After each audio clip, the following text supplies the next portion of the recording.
Hi everyone. It's been such a long time it feels since I've shared a video, or maybe it hasn't been, but time feels like, yeah, there's a lot happening and it's very intense. At least for me, it has been. Um, yeah, I want to share a little bit about where I am right now, just, kind of, yeah, there might be others of you who are also feeling like the pressure of these times. One of my spiritual teachers, who channels some eighth dimensional beings, some of you know Lee Harris, uh, they mentioned that in one of their energy updates that this 2004 is a year of deep transformation when the light workers are kind of like stepping up and coming into their stepping into their shoes. And I feel like I really resonate with that message, and can really feel how I'm being pushed to step up, come out, to start like really delivering what I came here to do in this life. Obviously, there are probably many things, and there are many different phases in life where there are different purposes and tasks. But at the moment, yeah, it feels like I'm at a new beginning again. Uh, I've just 2 weeks ago come back to Finland after traveling for 4 months. Uh, I did a diet again with raremuka, a powerful plant medicine that the Hunikuin indigenous people work with in the Amazon. And last year when I did that same diet, it was like, it's kind of like rocket fuel under your ass, big change coming up. And for last year, I came then with my husband Ruenu here and had to like figure out a whole new beginning, a whole new life, find a home, become independent. Uh, and now it's like, okay, I did the diet again, and it's again like really pushing me to step up to the next level. And for me, this involves at the moment, showing up and working in kind of the system that kind of exists here on Earth. We I feel it's kind of like this grid that is kind of like on us, where there's like the government and the banks, and like there's all these people that want us to be accountable, and they want to know everything. Artificial intelligence is monitoring all our money movement, everything that we're doing, where we are, how long can we be somewhere, how long can't we, what are we allowed to do, what are we not allowed to do. And it's pretty strong, and for me, like, it's been really, I've been feeling these controlling forces and energies very strongly. Like, there's the contrast between what nature is teaching when I'm in Brazil living with the indigenous people, and then there's and they have also, they're not immune to the system either, because they've also been living in captivity when they were working for rubber tappers who kind of like owned them. It was kind of slave like conditions. And um, and so they also have this victim consciousness, which I feel very strongly that I'm working on, like, breaking free from. And and that victim consciousness, it's so strong, and it's so like up in the air, like when like looking around in social media and listening to conversations. There's a lot of like this kind of victim mentality, like, oh, the system is like trying to break us, is trying to control us, and sure, it might be trying to do so, like anything that is kind of like fear driven, does try to control and manipulate so that it can feel safer.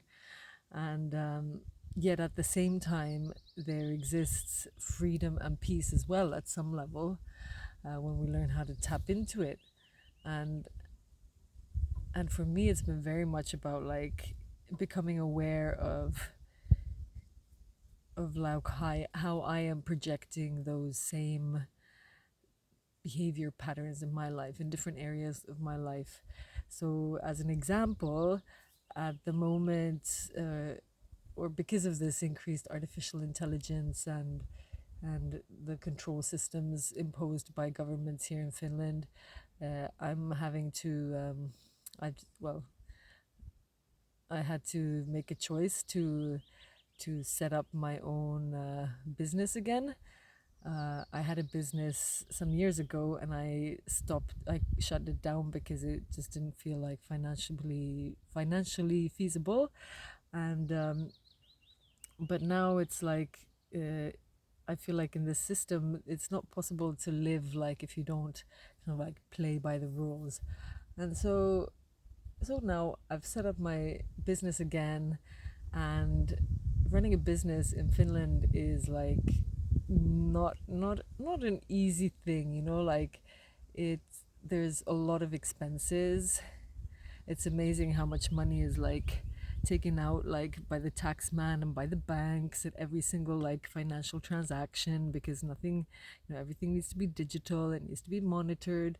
And then I've had my fears of like the the work that I do, it's not like mainstream accepted yet, and many people find it threatening and dangerous. And so it's been like I've been trying to hide and like do it in secret. And it's like, okay, well, if the system won't allow me to like work there in the shadows anymore, then I have to step up. I have to show up, and I have to figure out how to play the game. I need to figure out how to make enough money so that I can pay all the bills, the pension fees, the bank fees, that I can hire, you know, people that can help me do the work that I don't have so much time to do because I have other things to do, or I have my gifts to share. And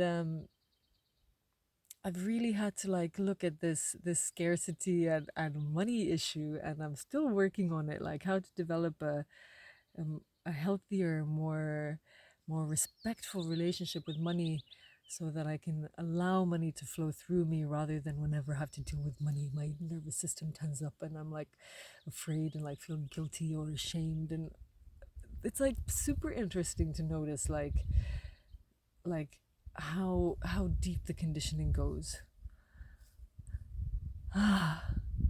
So and I'm learning so much, and this money story, it's like super interesting because here I am married to a honey queen Indian from the Amazon, and his family has their own stories around narratives around money and and and ways of like dealing with money, you know, as a resource. Like, and this money thing is something that I'm like super fascinated by at the moment, and I'll probably be speaking more about it.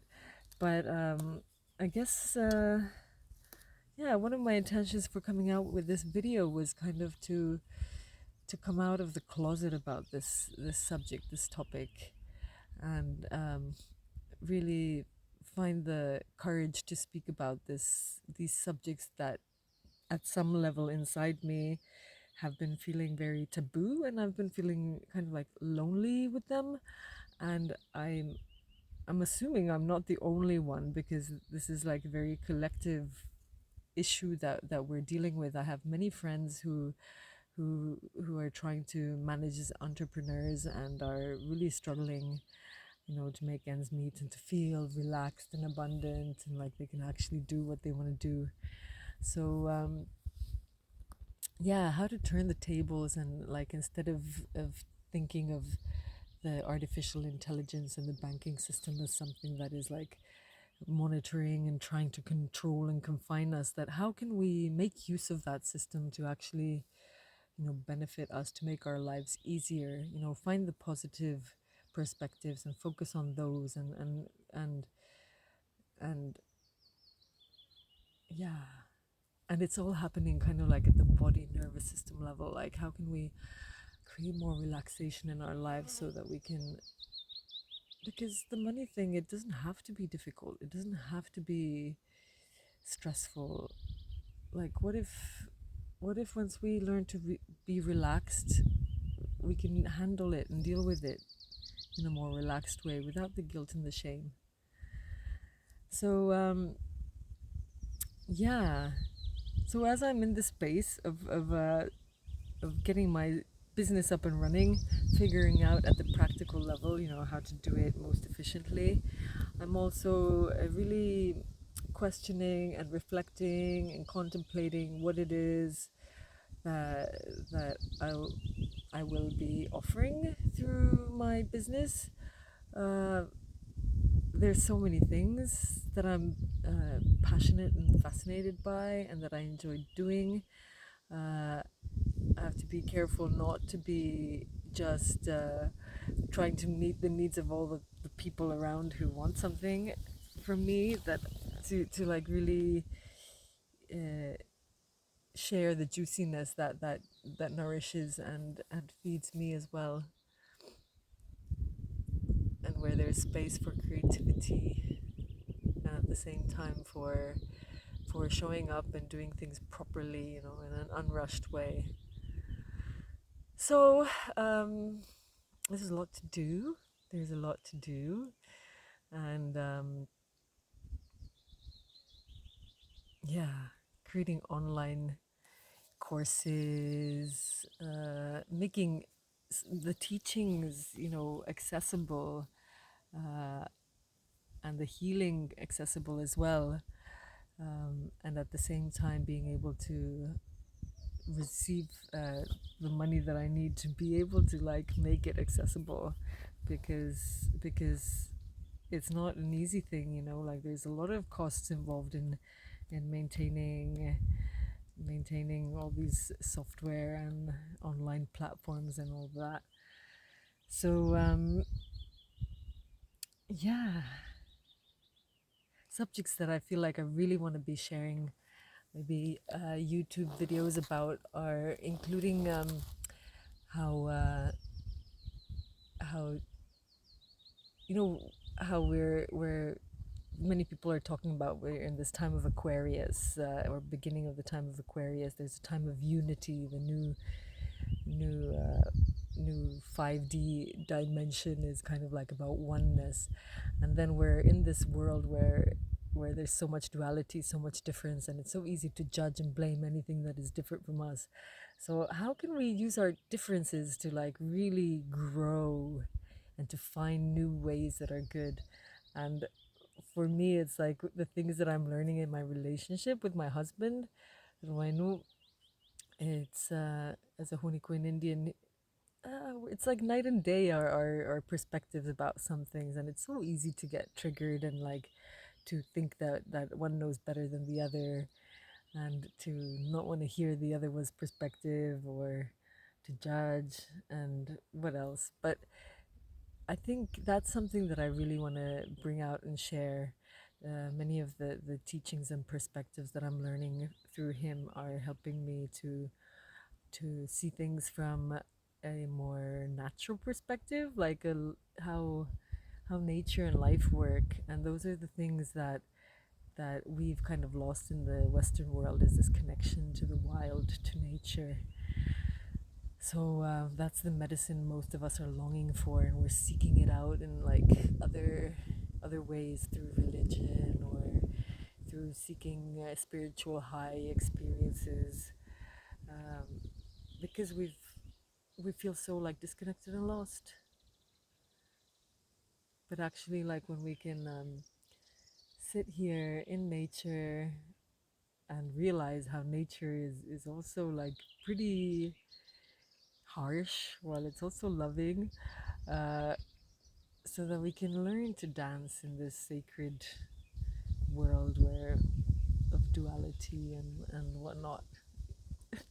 Anyway, that fascinates me. I'm also super fascinated. I've been diving really deep in my studies about kind like bad spirits, entities that try to sabotage and manipulate us and control us, and uh, and understanding that like from the kind of like indigenous spiritual perspective, and also how it fits into our modern scientific understanding of trauma, and how like our trauma responses create space in us for these spirits to use us and attack and create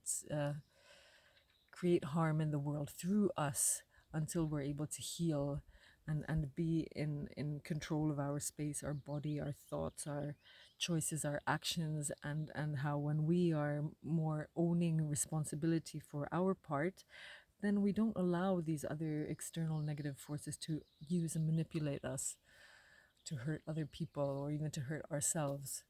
So that is like a super fascinating study, and I really want to like, it's also super empowering to understand. And this is something that I really want to share more about. I think it's something that can be very supportive and helpful to so many of us who are struggling with the heavy, dense energies that we feel around us and within us, and that are sabotaging our lives as well. So yeah, that's a juicy one, and I think I'll be wanting to offer some maybe workshops or some online events where we can dive deep into these subjects. So and then there's music that brings so much joy and nourishment and healing, and yeah. Well, those are the tip of the iceberg bits for me at the moment, and I just felt like sharing those so that you can know what might be coming up in the pipeline. And I want to try to be more active also, like share more of these videos, because I feel like I enjoy doing this, and I enjoy sharing, because I sometimes have the most amazing insights. I'm like, wow, I really want to share this, and then I don't take the moment, and it's like, yeah, we're here for each other. So yeah, I hope I hope something in my sharing maybe sparked a little thought or idea in you that might help to unravel something in your life, open something up. So I guess that's it for now. I know you're all busy people, or many of you are, and have other things to do. So I'll, I'll free you from this space, and talk to you later. Bye.